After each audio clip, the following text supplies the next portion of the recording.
ठीक। सवाल क्या कह रहा है कि ABCD जो है वो एक पैरेललोग्राम है। क्या है?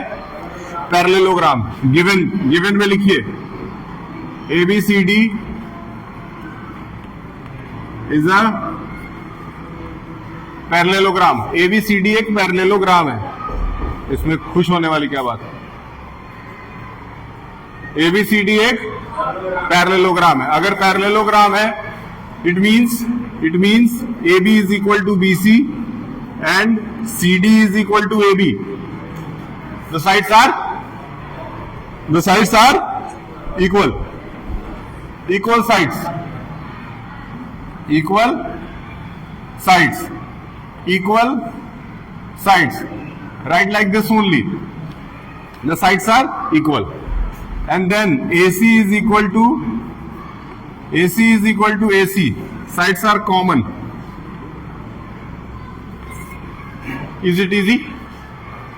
Not so tough. Three things you have got. From here you have got S, from here you have got S, and from here also you have got S. Is it okay? Now,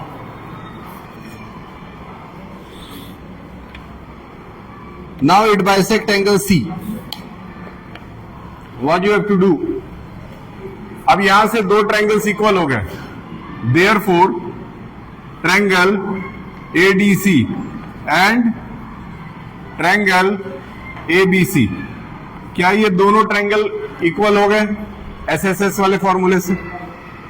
क्या SSS वाले फॉर्मूले से ये दोनों triangle equal हो गए कि नहीं हो गए?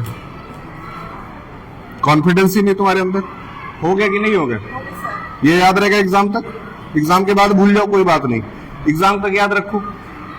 क्या ये समझ में आ रहा है? कौन सा फॉर्मूला लगा? हाँ, किसके?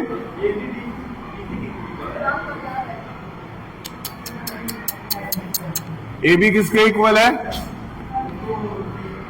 CD के इक्वल है। और फिर आपका ये उसी समय एक बार टोक देना चाहिए था ना, ABCD और ADBC। ठीक है, इसको करेक्ट कर लीजिए। SSS लग रहा है? अच्छा ठीक, ये SSS लग गया। देयरफॉर यहां पे एंड की जगह कॉन्ग्रुएंसी का सिंबल बना लीजिए। एंड की जगह लग गया कॉन्ग्रुएंसी का सिंबल। अब देखिए आपको प्रूफ क्या करना था। सवाल में वो सीधी बात किया है, साफ सुथरी बात किया है कि ये दोनों एंगल से आपस में इक्वल है। ये दोनों एंगल्स आपस में इक्वल है। अगर ये दोनों एंगल्स आपस में इक्वल हैं तो बोल रहा है प्रूफ करिए कि ये भी दोनों आपस में इक्वल होंगे। तो सीधी सी बात है, दोनों ट्रायंगल तो बराबर हो गया। अब दोनों ट्रायंगल बराबर हो गया तो ये इसका करस्पॉन्डिंग एंगल है, ये इसका करस्पॉन्डिंग एंगल है, कोई बड़ी बात नहीं है। इसका मतलब देयरफॉर बाई CPCT रूल लगाइए, लिख दीजिए एंगल। बताइए इसका नाम क्या लिखेंगे? इस वाले एंगल का नाम क्या लिखा जा सकता है? नाम बता दो।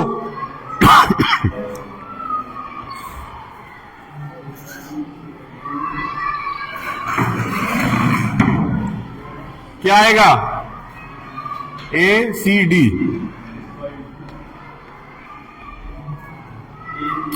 ACB। क्लियर है? कोई बड़ी बात? सिंपल है, यही प्रूफ करके लाना था। एक सवाल हो गया, बताओ इसमें कोई दिक्कत वाली बात? जितने डायग्रामेटिक क्वेश्चन है, जितने क्वेश्चन में फिगर्स हैं, वो क्वेश्चन सबसे पहले आना चाहिए हमको। फिगर वाले अगर क्वेश्चन आ जाते हैं, मान के चलिए आपका 80% पेपर, 75% पेपर वहां से आप क्रैक कर सकते हैं फिगर वाले क्वेश्चन। ये एक फिगर वाला क्वेश्चन हो गया। इसके बाद एक और फिगर वाला क्वेश्चन निकालते हैं। अगला क्वेश्चन फिर से फिगर वाला और थोड़ा टेक्निकल है, थोड़ा बड़ा है और टफ भी है। इसको क्लियर कर रहे हैं। पहले डायग्राम बनाते हैं, तब तक इसको नोट कर लीजिए। SSS रूल लगाना है बस। अगर ये रूल याद रहेगा ना कि SSS we have to use SSS। अगर SSS ये तीन चीज पकड़ के रखेंगे, ये सवाल कभी भी आपसे गलत नहीं होगा। मैं बताया था, डायग्राम सही बनाएंगे 1 नंबर मिल जाएगा। अगर रूल्स SSS ये सही लिख दिए, 2 नंबर और ऐड कर दीजिए। देखिए ध्यान से समझिए। सबसे पहले डायग्राम आता है, डायग्राम। दूसरे नंबर पे आता है कंसेप्ट और तीसरे नंबर पे क्या आता है? कैलकुलेशन। ध्यान से समझिए, जब टीचर आपकी कॉपी चेक करता है, सपोज ये सवाल जो था आपका कितने नंबर का था, 4 नंबर का, अगर डायग्राम सही है 1 नंबर आपको तुरंत दे देगा, अगर कंसेप्ट भी सही है तो 1 नंबर और जोड़ लीजिए, और अगर कैलकुलेशन सही है तो कितना मिल जाएगा, 2। यानी कि अगर ये दोनों चीज भी आप सवाल में सही कर देते हैं तो 2 नंबर आपके हाथ में। हो सकता है कैलकुलेशन करने में किसी बच्चे से गलती हो जाए, लेकिन डायग्राम सही बना दीजिए, कंसेप्ट सही लिख दीजिए। डायग्राम सही बनाना और कंसेप्ट सही लिखने का मतलब क्या हुआ, डायग्राम मान लेते हैं, इसके पहले सवाल में हम बना लिए, डायग्राम दिया भी था, बहुत सारे ऐसे क्वेश्चन होंगे जिसमें डायग्राम नहीं दिया रहेगा। अच्छा ठीक, डायग्राम दे दिया, डायग्राम के साथ हम लोगों ने क्या कर दिया, कंसेप्ट लिख दिया, मतलब ये कंसेप्ट लिख दिया। अगर इतना भी लिख के छोड़ देते हैं, 4 में से 2 नंबर आपके झोली में गिर जाएंगे। ये चीज कंसेप्ट क्लियर होना चाहिए। ये इसके बाद जब बोर्ड से आएगा तो बोर्ड में भी इसी पैटर्न पे कॉपी चेक की जाएगी, साथ में बोला करो। अगला सवाल, अगला जो क्वेश्चन है वो थोड़ा टफ है, इसलिए इसको ध्यान से समझने की जरूरत होनी चाहिए। ध्यान से इस क्वेश्चन को समझ लो। थोड़े समय के लिए अपनी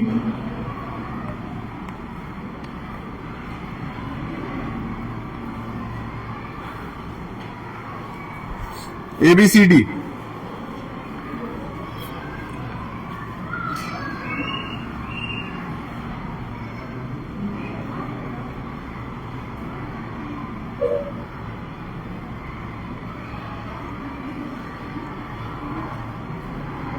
ये तुम्हारा क्वेश्चन है, ये तुम्हारा Q है, ये हमारा P है, ये हमारा C है।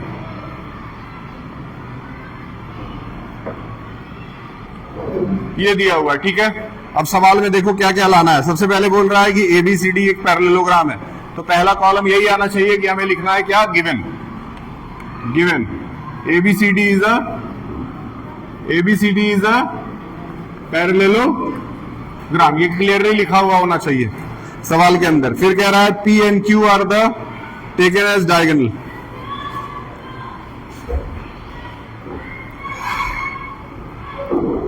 DP और BQ बराबर है, ये DP मतलब PD और BQ बराबर है, तो लिख दीजिए PD इज इक्वल टू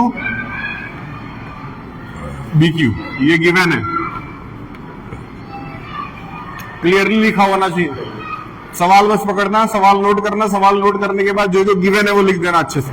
जो गिवन लिख देगा 1 नंबर पा जाओगी गिवन लिख करके।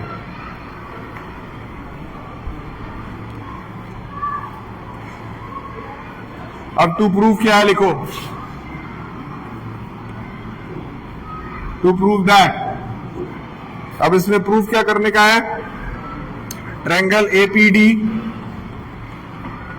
Is congruent to triangle CQB। ये दोनों हमें प्रूफ करके लाना है। आप बताइए इसमें कौन सा रूल लगा सकते हैं। इतना तो आप पढ़े लिखे हो चुके हैं कि आपको इसको करने में कोई बड़ी बात नहीं होनी चाहिए।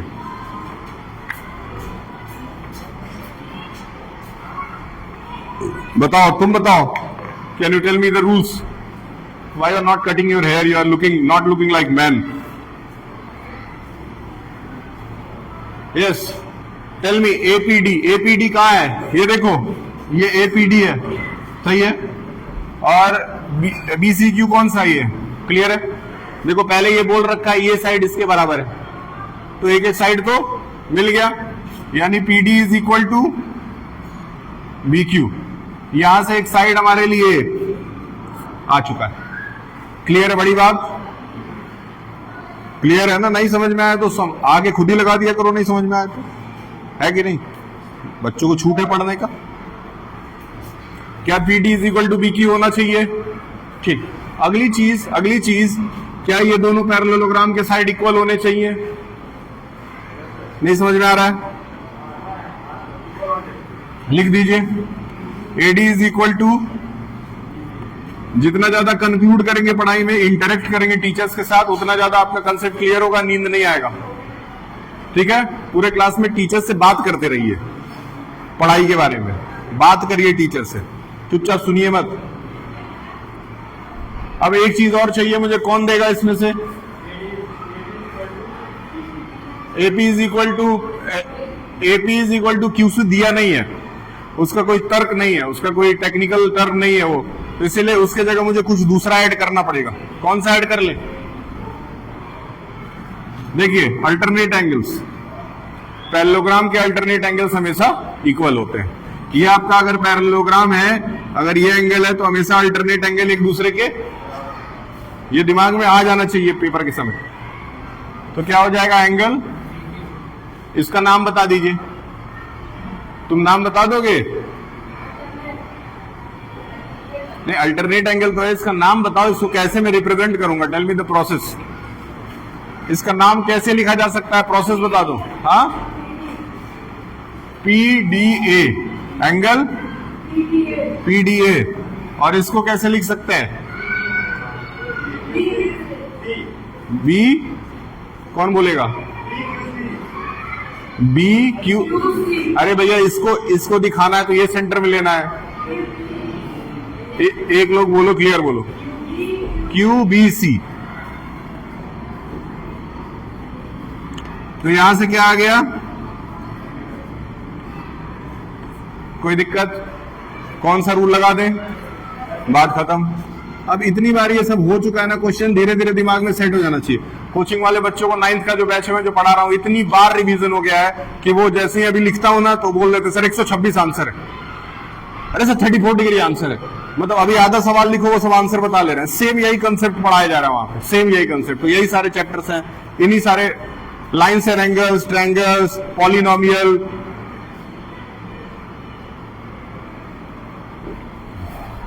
जबकि तुम लोग के हाफ ईयरली में आ रहा है 4 चैप्टर, उन लोग के हाफ ईयरली में आ रहा है 7 चैप्टर। मतलब शुरू के जो 3 चैप्टर्स हैं वो भी आ रहे हैं। क्या कोई बड़ी बात?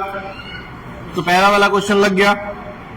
पहला वाले क्वेश्चन में आपको बोला था कि अच्छा, अब पहला वाला जैसे ही लग जाता है ना तो समझ लो 75% काम हो गया, क्योंकि दूसरा वाला सवाल सीधे CPCT पे लगा देना। पहला वाला सवाल लग जाए तो दूसरा वाला किस पे लगेगा?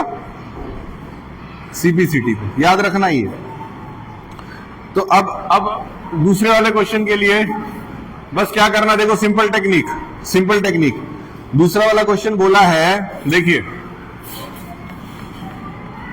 दूसरा वाला क्वेश्चन बोला है कि AP is equal to CQ है, AP इज इक्वल टू ये बोल रखा है। तो बस सब लोग देख लो, जिन लोगों का मैथ में मन नहीं लगता उनकी बात कर रहे हैं, ठीक है। मान लो AP is equal to CQ दे दिया, आपको बस लिखना है भाई, दूसरा सवाल हो गया, 2 नंबर पा गए, क्लियर है। बस CPCT लिख के छोड़ देना, कोई टीचर इसको कट नहीं कर सकता है। अगर पहला वाला प्रूविंग हो गया है तो दूसरा वाला सवाल में बस CPCT लिख करके छोड़ देना, बस बात खत्म। तुमको समझ में आ रहा है? अभी बुलाएंगे। अब फिर से तीसरा वाला जो सवाल इसमें पूछा है, फिर से कह रहा है कॉन्ग्रुएंसी प्रूफ करने के लिए।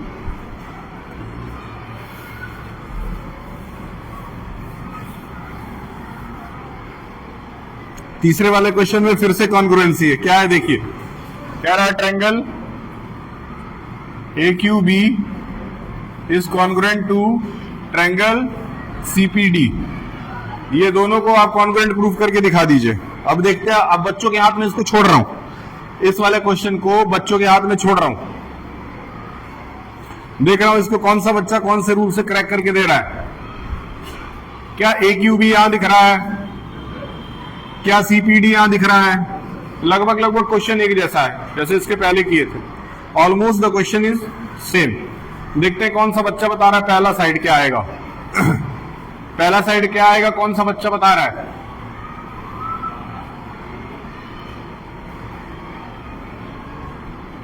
If your mind is not working out, then how you will do in the examination? Don't see the fair copy. Don't see the solution from the copy. Solution is not the solution of the answer. कभी solution देखना किसी बात का solution नहीं है, solution खोजना किसी बात का सॉल्यूशन है। बताइए कितना आएगा?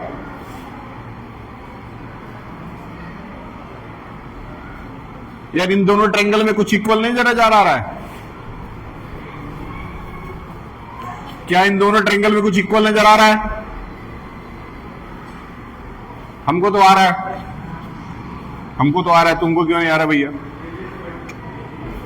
क्या आ गया? A B is equal to C D. एक साइड मिला कि नहीं? अब एक चीज बताओ, एक चीज बताओ ध्यान से, क्या एक में ये आ रहा है? क्लियर हो गया? पीडी और बी क्यू। एक और दे दिए, और बताओ एक और अब आराम से बता सकते हो।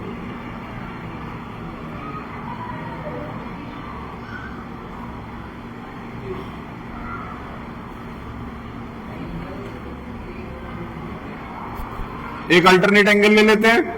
अल्टरनेट एंगल कौन सा ले लेते हैं? ये अल्टरनेट है। नाम बता दो फटाफट, इसका नाम बताओ भैया। P D C, very good. इसका नाम बताइए। A B Q, very good.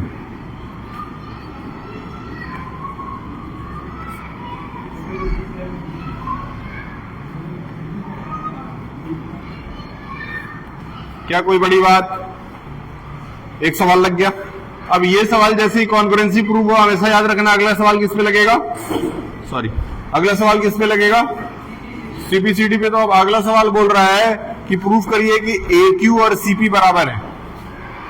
Second बोल रहा है ए क्यू और सीपी को बराबर प्रूफ करिए। ब्रैकेट में क्या डाल देंगे?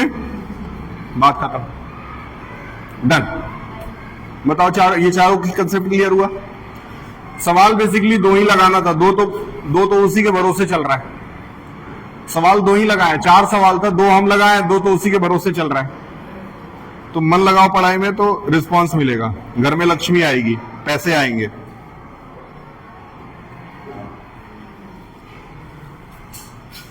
क्लियर है?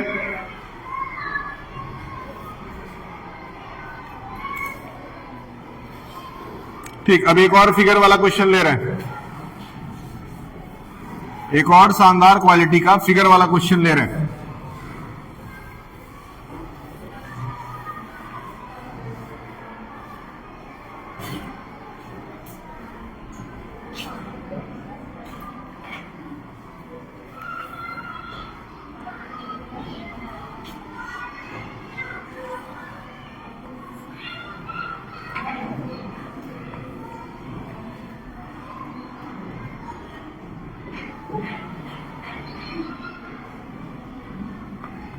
यही लास्ट है, इसीलिए इसको मन से कर लो पढ़ाई। ठीक है, ये एक और क्वेश्चन मुझे कराना है। एक सवाल प्रूविंग करेंगे, दूसरा सवाल सीपीसीटी पे लगेगा, इसलिए इसको फोकस होकर के ध्यान से देखो। सवाल में क्या बोल रहा है मैं आपको रिक्वायरमेंट बता दे रहा हूं। ये एक रेक्टेंगल है, ये क्या है? रेक्टेंगल है। रेक्टेंगल में अपोजिट साइड्स इक्वल होते हैं, सारे एंगल 90 डिग्री के होते हैं। अपोजिट साइड्स इक्वल होते हैं और सारे एंगल 90 डिग्री के, सारे एंगल 90 डिग्री के होते हैं। चलो अब देखते हैं सवाल क्या मांग रहा है। सवाल मांग रहा है ए पी बी और सी क्यू डी को इक्वल करिए। सवाल यही मांग रहा है कि इन दोनों ट्रायंगल को बराबर कर दीजिए। इन द गिवन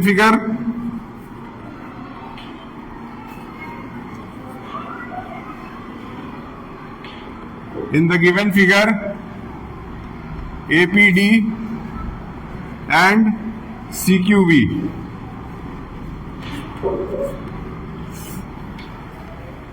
यहां ट्रायंगल का सिंबल लगा दीजिए। बताइए कौन कौन से साइड, कौन कौन से एंगल, कौन कौन से टेक्निक्स का इस्तेमाल करके सवाल को क्रैक किया जा सकता है। Can you tell me the ways how we can do this?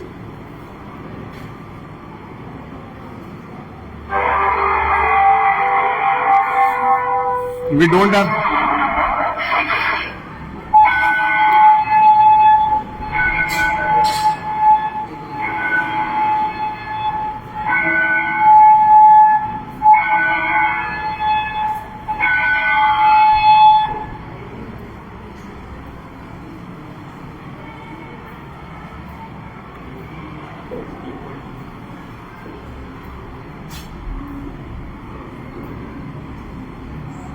चलो भैया, क्या अपोजिट साइड इक्वल होता है? तो क्या हो जाएगा? CB is equal to AD। देखो ये जो कॉमन चीजें मैं लिख रहा हूं ना, मुझे पता है कि 50% बच्चों को ये पता है, लेकिन कॉन्फिडेंस नहीं है कि बोल पाए। कॉन्फिडेंस पैदा करिए ये सोच करके कि हम गलत भी बोलेंगे तो टीचर हमें कुछ बोलेगा। गलत बोलने पे कोई इनका टीचर नहीं डांट सकता है, नहीं, टीचर उसको सही करेगा। क्या ये दोनों 90 डिग्री है? तो angle P is equal to angle Q। एक और चीज आया, अब बताइए और क्या यूज कर ले? याद रखिए कि ये भी, इसमें भी अपोजिट साइड्स जो है वो इक्वल और पैरेलल होते हैं। तो अगर इक्वल और पैरेलल होते हैं तो हम लोग क्या अल्टरनेट एंगल का इस्तेमाल कर सकते हैं? अल्टरनेट एंगल का इस्तेमाल अगर कर लें तो इसमें ये और इसमें ये क्या इक्वल हो जाना चाहिए? बताइए क्या आएगा, बताइए। Angle CBQ। चलिए एंगल तो बहुत आराम से लिखने आ गया बच्चों को। CBQ is equal to angle AD। क्या पढ़ाई अच्छे से हो रही है? क्या मैथ में अच्छी पढ़ाई है? कोई बड़ी बात, कोई गलती वाली बात नहीं है। रिवीजन भी सही से हो रहा है। अब अभी से जो भी मेरे पास टाइम है उसमें हम लोगों को देखो 2 चैप्टर का रिवीजन तो बहुत अच्छे से कराएं जो हमने पढ़ाया था। अब ये दो चैप्टर बचे हैं, ये आने वाले 1 हफ्ते में यही रिवीजन कराते रहेंगे और उम्मीद करते हैं कि इस बार आप सब लोगों का 9th में नंबर अच्छा आएगा। और NCERT छोड़ करके कोई भी बाहर से सवाल नहीं आएगा, इसीलिए NCERT को एकदम रट डालिए।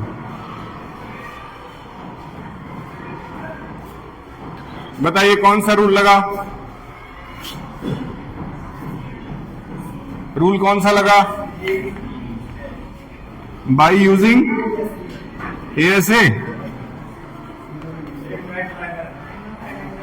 Angle side angle, angle side angle. ठीक है, दूसरा सवाल जो है वो CPCT पे लगेगा, मैं बताया था। दूसरा सवाल है AP और CQ को इक्वल करने का। AQ और CP। बताइए AQ कहां है? एक मिनट, एक सेकंड। AP और CQ, सॉरी, AP और CQ, AP और CQ सीधे किस पे लग जाएगा? लिख के छोड़ दीजिए। हो गया आपका 2-3 नंबर जो भी था वो सवाल में आपको पूरा मिल गया। कोई बहुत ज्यादा मेहनत नहीं है, बस जब तक समझ में नहीं आएगा तब तक मजा नहीं आएगा। जब समझ में आएगा तो ये